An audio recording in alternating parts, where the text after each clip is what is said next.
প্রিয় দর্শক, IBTV info অনুষ্ঠানে আপনাদের সবাইকে স্বাগত জানাচ্ছি। সৌরভ ইমাম। এই অনুষ্ঠানে আমরা যুক্তরাষ্ট্রের রাজনীতি, বাংলাদেশের রাজনীতি, সামাজিক বিভিন্ন গুরুত্বপূর্ণ বিষয়ে কথা বলে থাকি। আজ আমরা বাংলাদেশের রাজনীতি নিয়ে কথা বলবো। আর কথা বলার জন্য আমরা স্টুডিওতে আমন্ত্রণ জানিয়েছি নিউ ইয়র্কের পরিচিত মুখ, কমিউনিটি অ্যাক্টিভিস্ট, রাজনৈতিক বিশ্লেষক নূর আমিনকে। নূর আমিন, আপনাকে স্বাগত জানাচ্ছি আমাদের অনুষ্ঠানে। থ্যাংক ইউ, আপনাকে স্বাগতম। আসসালামু আলাইকুম। ওয়ালাইকুম আসসালাম। আচ্ছা, বাংলাদেশে বর্তমান যে রাজনৈতিক প্রেক্ষাপট চলছে, বর্তমান যেই রাজনৈতিক অস্থিরতা দেখা যাচ্ছে, পত্রিকা খুললেই যা এই বাংলাদেশ থেকে হাজারো মাইল দূরে অবস্থান করলে আপনার একটা অস্থিরতা লক্ষ্য করা যাচ্ছে। আপনি কি সামনে নির্বাচন নিয়ে শঙ্কিত, বা এই অবস্থায় কোন দিকে যাচ্ছে বাংলাদেশ, কি মনে করছেন আপনি? থ্যাংক ইউ সৌরভ ভাই। বাংলাদেশ নিয়ে আমরা বেশি ভাবি, তো সেই জন্য মনে হইতেছে যে শেখ হাসিনা বলছে বা আওয়ামী লীগ বলছে 13 তারিখ আমাদের একটু শঙ্কা ছিল। আসলে শঙ্কিত ছিলেন না, ব্যক্তিগতভাবে আমি এটা মনে করি না। কারণ কি, এই ধরনের প্রপাগান্ডা আরো আমাদের উপকার আসে, উপকৃত হই আমরা। এরকম সেটা হলো, আপনি দেখেন 24-এর পরে অনেকগুলো দল আলাদা আলাদাভাবে তারা ছোট ছোট ছোট রাজনৈতিক দল তৈরি করছে। আসলে বাংলাদেশটা এইভাবে চলে যেতেছে, বেশি দল বাংলাদেশের দরকার নেই।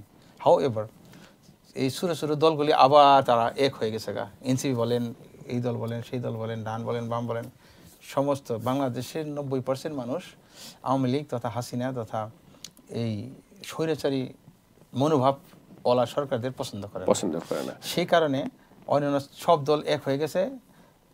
দল যার যার, আওয়ামী লীগ পিটানি সবার। অর্থাৎ আপনি বলছেন যে 13 তারিখ আওয়ামী লীগ যে ঘোষণা দিয়েছে তারা ফিরবে, তারা আন্দোলন করবে, লকডাউনের ঘোষণা দিয়েছে, এটা আপনাকে অন্য আওয়ামী বিরোধী যারা আছে তাদেরকে সংঘবদ্ধ করেছে। ওকে, তো আপনি নির্বাচন নিয়ে কি মনে করছেন? এটা শঙ্কিত? নির্বাচন কি হচ্ছে? নির্বাচনের যে গাড়ি চলছে সেই গাড়িতে কি পুরো দেশে উঠেছে? নির্বাচনী ট্রেন আমার মনে হচ্ছে যে নির্বাচন হবে। তো আপনি বলতে পারেন যে ওই আমরা যে ছোট সময় দেখতাম, আরো 10-20 বছর 14-20 বছর আগে দেখতাম যে নির্বাচনের একটা আমেজ থাকতো, যে মানুষ রাস্তায় ফেস্টিভ মুড, রেস্টুরেন্টে, বাংলাদেশের চায়ের দোকানে নির্বাচনের একটা আমেজ সব জায়গায় ছিল। এখন এগুলো একটু কমছে। এনিওয়ে, সেটা হলো কোনো প্রতিদ্বন্দ্বী প্রার্থী কাউকে আপনার কোথাও জায়গায় দান করা, কোনো জায়গায় করা, সাহায্য করা, যে কোনোভাবেই টাকা দেওয়া এখন এত সহজ না। সেটা চলে আসছে আপনার সোশ্যাল মিডিয়ার সময়। এখন যদি কোনো প্রার্থী কোনো জায়গায় 1,000 টাকা, 1 লাখ টাকা, 50,000 টাকা, হোয়াটএভার অ্যামাউন্ট ইজ ইট, সাহায্য করে, ওইটা আবার অপোজিশন পার্টি ওরা এটা আবার সোশ্যাল মিডিয়ায় প্রচার করে। সেই জন্য এখন ওইভাবে টাকাটা সরাসরি হইতেছে না, হুইচ ইজ গুড। এত আমাদের কিন্তু প্রচারণা তেমন ভাবে নেই। হোয়াই ইউনিট প্রচারণা? আমাদের মামদানি পাস করলো, চলে গেল ইলেকশন, পাশের আগে পরে আমরা যারা কমিউনিটি ভাবে তারা প্রচার করছি। বাট যুক্তরাষ্ট্র বাংলাদেশ তো এক না। তা ঠিক আছে, বাংলাদেশ তো আমরা ছোট দেশ, এটা হওয়াই উচিত না। কেন উচিত না আপনি বলছেন? ঠিক আছে, কেন বলছেন? কারণ আমরা তো বেশি শিক্ষিত লোক না, সবাইকে আমাকে বলতে হয়, রাস্তায় যাইতে হয়, প্রচার করতে হয়। সেই জন্যই রাস্তায় রাস্তায় পোস্টার দিতে হয়। পোস্টারে মানুষ ছবি দেখে আর মার্কা দেখে, তারা ভোট দেয়। এই দেশে তো ছবি মার্কা দেখে না, এত কিছু দেখতে হয় না, দরকার না, তারা জানে।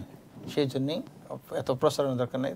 তো আমার মনে হচ্ছে যে নির্বাচন হবে। ওকে, অনেক ধন্যবাদ। আচ্ছা, একটু আগে আপনি আওয়ামী লীগের কথা বললেন যে আওয়ামী লীগ যখন লকডাউনে প্রত্যাবর্তনে একটা প্রোপাগান্ডা চালাইছে, সবকিছু মিলে তারা একটা আলোচনায় থাকতে চেয়েছে। কিন্তু বিএনপির মহাসচিব মির্জা ফখরুল ইসলাম আলমগীর কিছুদিন আগে বললেন যে তিনি বিএনপি যদি ক্ষমতায় যায় তো সেক্ষেত্রে তাহলে আওয়ামী লীগের নেতাকর্মীদের সব মামলা প্রত্যাহার করা হবে। কিভাবে দেখছেন এটাকে আপনি? ভালো একটা প্রশ্ন করলেন।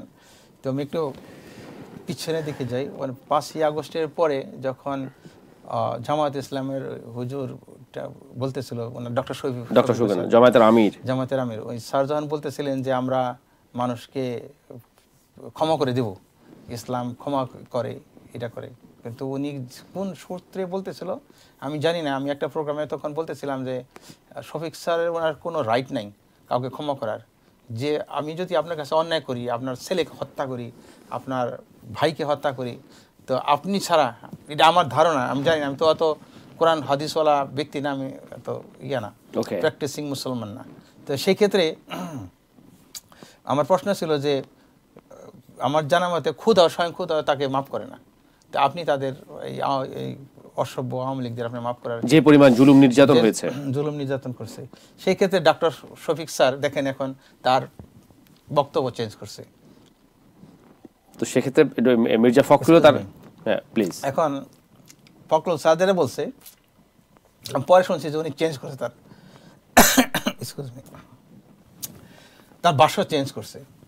তো ভাষ্য চেঞ্জ করে থাকলে এটা ঠিক আছে, যদি চেঞ্জ না করে থাকে এটা বিএনপির জন্য অনেক ক্ষতি বহন করবে। ওকে, আর বর্তমানে জামায়াত ইসলামের আপনি যদি আওয়ামী লীগ বলতেছে তারা যদি নির্বাচনে যায়, আমি আগে এই প্রশ্নের আপনার উত্তরটা জানতে চাই। আওয়ামী লীগ বলছে আওয়ামী লীগ তো ব্যান্ড হয়েছে, তাদের কার্যক্রম নিষিদ্ধ, তারা যদি নির্বাচন না যা করতে পারে তারা নির্বাচন হতে দিবে না। আপনার কি এমন সংখ্যা মনে হয় যে আওয়ামী লীগ ছাড়া স্বাধীনতার পরে একটা বাংলাদেশের ইতিহাসের অন্যতম একটি বড় দল, তারা ছাড়া যদি নির্বাচন হয় সেক্ষেত্রে নির্বাচনটা কি গ্রহণযোগ্য হবে বা দেশের মানুষ মানবে কিনা, নির্বাচনটা পরবর্তীতে ইতিহাসে কোনো বিরূপ প্রভাব পড়বে কিনা? বাংলাদেশের 90% মানুষ আওয়ামী লীগকে অপছন্দ করে, আওয়ামী লীগের স্যার নির্বাচন হবে। ওকে, শিওর আপনি বলছেন আওয়ামী লীগ নির্বাচনে আসবে, তাদের করতে দেওয়া উচিত বা না, আমি সেটা বলছি না। আমি বলছি যদি তারা ছাড়া যদি আওয়ামী লীগ ছাড়া নির্বাচনে সেক্ষেত্রে কি রেজাল্ট হবে? ধরে নিলাম আপনার সারা কিছু মানুষ বলতেছে আওয়ামী লীগ সারা নির্বাচন হবে কি হবে না, 15 বছর পরে আসুক। 15 বছর তো আমি ভোট দিতে পারি নাই না, অবশ্যই আমি মন মতন 15 বছর ভোট দিই, যাকে খুশি তাকে। যারা নাকি আপনি আওয়ামী লীগকে ভালোবাসেন, আপনার জন্য একটা সিল মারে ওখান থেকে সিল মারে দিয়েন, অথবা হাতে লিখে দেন I was Awami League, that's I vote for you. ওই যারা ভোট দিবে আওয়ামী লীগ যারা আছে। ওকে, আর বর্তমানের এই প্রেক্ষাপটের মধ্যে আওয়ামী লীগ ছাড়া নির্বাচনের মধ্যে কোন দলের মধ্যে প্রতিদ্বন্দ্বিতা হতে পারে বলে মনে করেন? কারণ এখন থাকছে এক সময় এই জামায়াত এবং বিএনপি ছিল অ্যালায়েন্স, তারা জোটবদ্ধভাবে আওয়ামী লীগের বিরুদ্ধে নির্বাচন করেছে। এখন আওয়ামী লীগ নেই, তাদের প্রধান প্রতিদ্বন্দ্বিতা কাদের মধ্যে হতে পারে আপনার কাছে মনে হয়? আমি মনে করি প্রতিদ্বন্দ্বিতা জামায়াত আর বিএনপির মধ্যে হওয়া উচিত বা হবে। সেই ক্ষেত্রে এনসিপির তো নাই, বিএনপি আর জামায়াতের মধ্যে হওয়া উচিত। ওকে, এনসিপির কথা বললেন, এনসিপি ব্যাপারে আপনার খুব একটা মানে আপনি ওদের প্রতি আপনার কোনো ফেভার করতে পারছেন না যে তারা রাষ্ট্র ক্ষমতার কাছাকাছি যেতে পারে, কিন্তু 24-এর যে গণ আন্দোলন হয়েছে অন্যতম বড় ভূমিকা ছিল এই এনসিপির। তারা কি তাহলে কি দুটো প্রশ্ন আপনার কাছে, তারা দল গঠন করে ভুল করলো, আর যদি দল গঠন করেও থাকে সেক্ষেত্রে তাদের ম্যানেজমেন্টটা যেটা একটা রাজনৈতিক ক্ষেত্রে যেটা পরিপক্কতার, দূরদর্শিতার, নেতৃত্বের যে বলিষ্ঠতা দেখানো দরকার সেটা ব্যর্থ হয়েছে? ওরা বয়সে ছোট, আমি কোথাও কথা বলতে গেলে প্রথমে আমি বলি ওদের দোষটা আমি কম ধরতে চাই, কারণ because of lack of their edge. সেই ক্ষেত্রে ওরা দল করছে যে করে ফেলছে, I am not going to talk about it now. ওদের ভবিষ্যৎ নিয়ে কথা বলি প্লিজ। তো ওরা পারবে, কিন্তু সময় লাগবে, কারণ ওদের তো দল ছোট, প্লাস অনেক দেশ গ্রামে একটা দল পরিচালনা করা, দল তৈরি করা অনেক কঠিন কাজ, অনেক কঠিন কাজ। দেশ প্রত্যেকটা কানাচে কানাচে যাতে মানুষ তাদের চিনে, তো ওই ধরনের হয় না। কিন্তু আই লাইক দেম, কারণ তারা 24-এর যোদ্ধা। 24 যোদ্ধা, কিন্তু তাদের বিরুদ্ধে অনেক দুর্নীতির অভিযোগ রয়েছে। দুর্নীতির অভিযোগ বাংলাদেশের মিডিয়া আর বাংলাদেশের যে মানুষ, আমরা তো রক্তে মাংস করা মানুষ, দুর্নীতির অভিযোগ কার নাই সেটা বলেন আগে। সবারই কম পেশ আছে, could be right, could be wrong. আমি ধরে নিচ্ছি কিছু রাইট ওরা ভুল করছে। যেসব মানুষ ভুল করে এই 20 শতাব্দীতে এই সময় কোনো মানুষ এই ঘুষ দুর্নীতি করে হয়তো তারা কিছু পয়সা কামাবে, কিন্তু তারা টিকে থাকতে পারবে না। অবশ্যই না, অবশ্যই না। আচ্ছা, আপনি দুর্নীতির কথা যখন বললেন, কিছুদিন আগে এনসিপির নাহিদ কিন্তু বর্তমান অন্তর্বর্তীকালীন সরকারের অনেক উপদেষ্টাদের কথা এটা মানে থ্রেটের মতোই করে বলেছেন যে আমরা জানি, নাম প্রকাশ করে দিব যারা এই যে অনিয়ম করেছেন বা দুর্নীতির কথাই বলা যায় এটা সরাসরি। তো এই যে বর্তমান অন্তর্বর্তীকালীন সরকারের ওই যারা উপদেষ্টা রয়েছেন তাদের কাজে কি আপনি সন্তুষ্ট, বা তাদের আরো কি ভালো ভূমিকা রাখতে পারতো দেশটাকে সুন্দর করে রাখার জন্য, যে অস্থিরতা দেখা যাচ্ছে এখন? তাদের কাজে আমি ব্যক্তিগত মতামত বলি, তাদের কাজে আমি সন্তুষ্ট না। 5ই আগস্টের পরে আমার মনে পড়ে হয়তো 6 অথবা 7ই আগস্ট আমি বলতেছিলাম কোন একটা শোতে যে পুরনো আওয়ামী লীগের যত লোক আছে সব কিছু ভালো আছে, সবাই খারাপ না, আপনার এটা বাছাই করতে হবে কে ভালো কে খারাপ। খারাপগুলি সব বাতিল করলে আপনার 2টা উপকার হতো। সেটা হলো যাদের ত্যাগী রাস্তায় আন্দোলন করছে, প্লাস যারা অনেক লোক আছে, বিএনপির আছে, জামায়াতের আছে, আর শিক্ষিত লোক আছে না, তাদের কাজে লাগান। লোক শর্ট পড়লে কিছু ছাত্র আছে তারা পড়ালেখাও করবে প্লাস ওই মন্ত্রণালয়গুলি পাশে দাঁড়ায় থাকবে, শিখবে। একটা ছেলে যদি পাশে দাঁড়ায় থাকে তো ওই অফিসার দুর্নীতি করার সাহস পাইতো অবশ্যই না। পাশাপাশি ওই ছেলেটা শিখতো। আমরা আমেরিকাতে পড়ালেখা করি প্লাস আমরা কাজ করি না, অবশ্যই। তো এই জিনিসটা তারা প্রথমেই করে নাই। আপনার স্বৈরাচারে দূষরদের আপনার সচিবালয়ে রেখে আপনি আশা করবেন কি? ওকে, আপনি বপন করবেন কাঁঠাল গাছ, আপনি চাইবেন গোলাপ ফুল। অর্থাৎ আপনি বলছেন যে আওয়ামী লীগ সরকারের সময় যারা ছিল অ্যাডমিনিস্ট্রেশনে তাদেরকে বাদ দেওয়া উচিত ছিল, সেটা হচ্ছে করতে ব্যর্থ হয়েছে। এটা কি, এই দায়টা কি আপনি বর্তমান অন্তর্বর্তীকালীন সরকার যারা আছেন তাদের এই দায়িত্বে যারা আছেন, ডক্টর প্রফেসর ইউনূস সহ যারা আছেন তাদেরকে দেবেন? অবশ্যই প্রথম বাদ করা উচিত ছিল আপনার চুপ্পু সাহেবকে আর আপনার ওয়াকার সাহেবরে, উইথ রেসপেক্ট। ওয়াকার সাহেবকে আপনি বলতে পারেন স্যার আপনি খুব ভালো কাজ করছেন, যেটা করছেন, এখন আপনি শোকেজে যান, আমরা আপনাকে সকাল সন্ধ্যা শোকেজ পরিষ্কার করবো, ওকে, বুঝতে পারছেন? আর চুপ্পু সাহেবকে বা আপনি কোনো দেশের অ্যাম্বাসেডার হয়ে কেটে পারেন, আমরা দেখতেছি কী করা যায়। সেই ক্ষেত্রে এই দুষ্টমির চালের মধ্যে কিছু আছে, আবার বিএনপির কিছু নেত্রী আছে, তারা নেতৃবৃন্দ আছে, চুপ্পু আমাদের জন্য হার্ম না, ইটস ওকে, হার্মস হোক আর না হোক আইনগতভাবে তাদের না রাখি, যেটা নাকি দেশের মানুষ চাইতেছে না। সারা দুনিয়াতে আপনার দেশটা বলেন, রাষ্ট্র বলেন, চলে কীভাবে? পাবলিক যেটা চায়, পাবলিক যেটা আশা করে, রাইট, সেইভাবেই তো চলবে। জনগণ যেটা চাইতেছিল সেটা ইস্যু টু দ্যাট। ওকে, তাহলে আমরা কি বলতে পারি যে এই দেশের জনগণ যেটার জন্য এতগুলো প্রাণ দিয়েছে 24 আন্দোলন, যে জনগণের যে আকাঙ্ক্ষা, সেই আকাঙ্ক্ষাটা ব্যর্থ হয়েছে? ব্যর্থ হয়েছে, হ্যাঁ।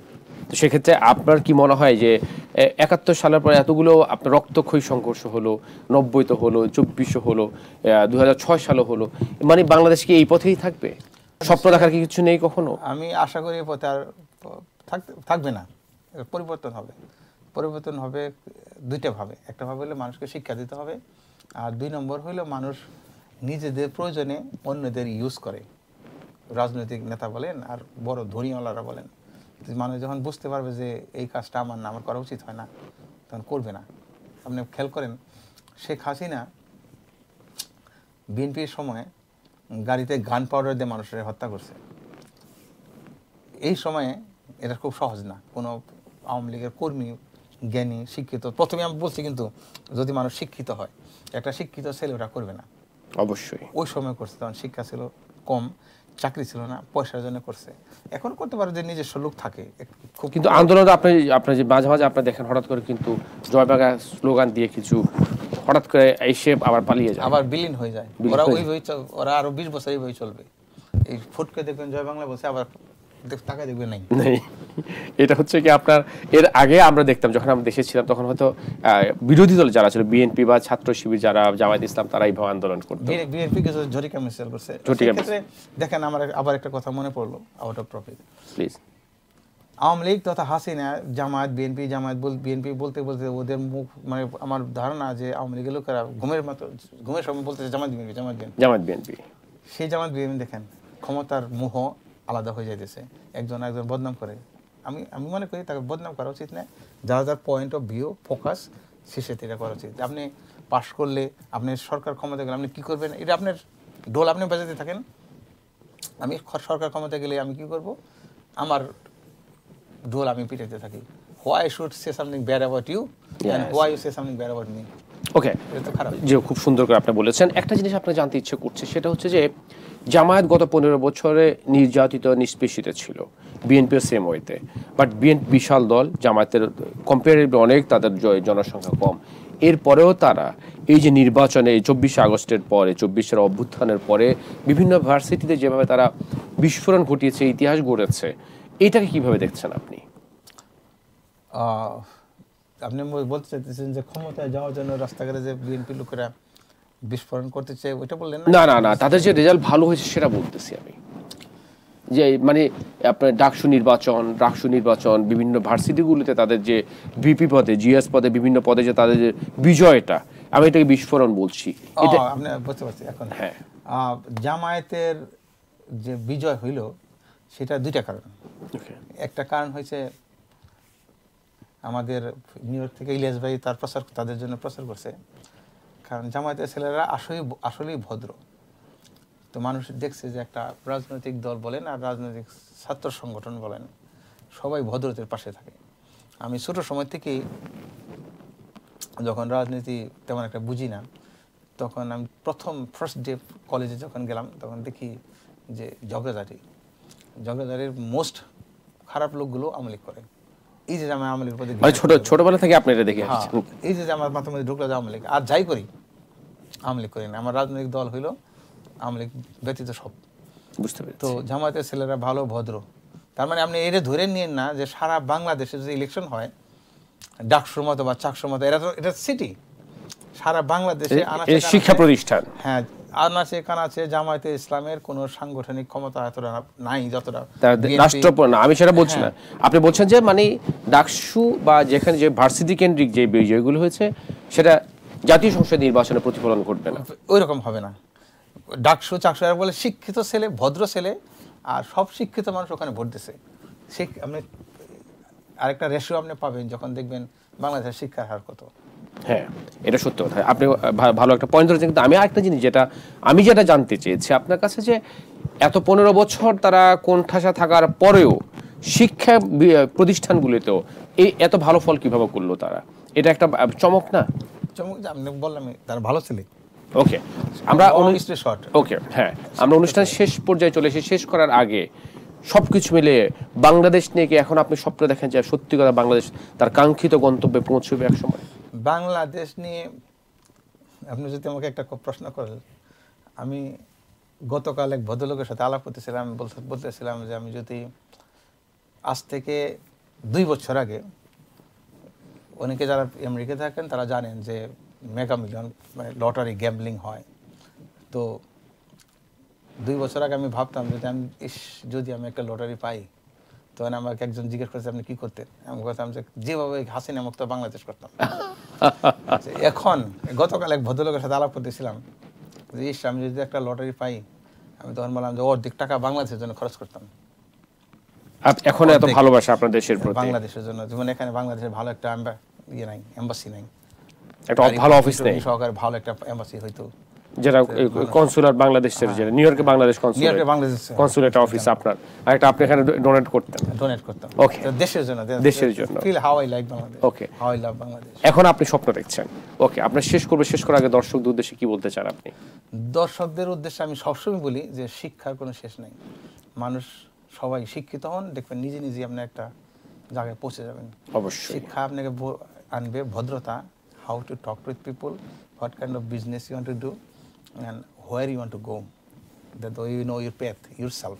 তো তুমি তোমার পেথ, তুমি তোমার রাস্তা তুমি নিজে নিজে তৈরি করতে পারবা, দেখতে পারবা যদি তুমি শিক্ষিত হও। বাংলাদেশের একটু বেশি হয়ে যায়, বাংলাদেশের হাসিনার সময়ে শিক্ষার মানটা খুবই খারাপ ছিল অটো পাসের কারণে। তো এখন 2 নম্বরই ভাবে পাস টাস না করার থেকে লেখাপড়ার দিকে মনোযোগ হওয়া উচিত। খুব সুন্দর কথা বলেছেন নূর আমিন, আপনাকে অনেক অনেক ধন্যবাদ আমাদের সময় দেওয়ার জন্য। আশা করছি আপনি আপনার সামনের দিক থেকে আপনার মূল্যবান সময়গুলো দিয়ে আমাদের দর্শকদেরকে বিনোদিত করবেন। অনেক ধন্যবাদ আবারও। দর্শক, আপনাদেরকে অনেক অনেক ধন্যবাদ এতক্ষণ আমাদের সাথে থাকার জন্য। আজকের মতো বিদায় নিচ্ছি। অচিরেই অন্য কোনো সাবজেক্ট, অন্য কোনো অতিথি নিয়ে আপনাদের সামনে হাজির হব। সেই পর্যন্ত সবাই ভালো থাকবেন, সুস্থ থাকবেন এবং সবসময় IBTVর সাথে থাকবেন। আল্লাহ হাফেজ।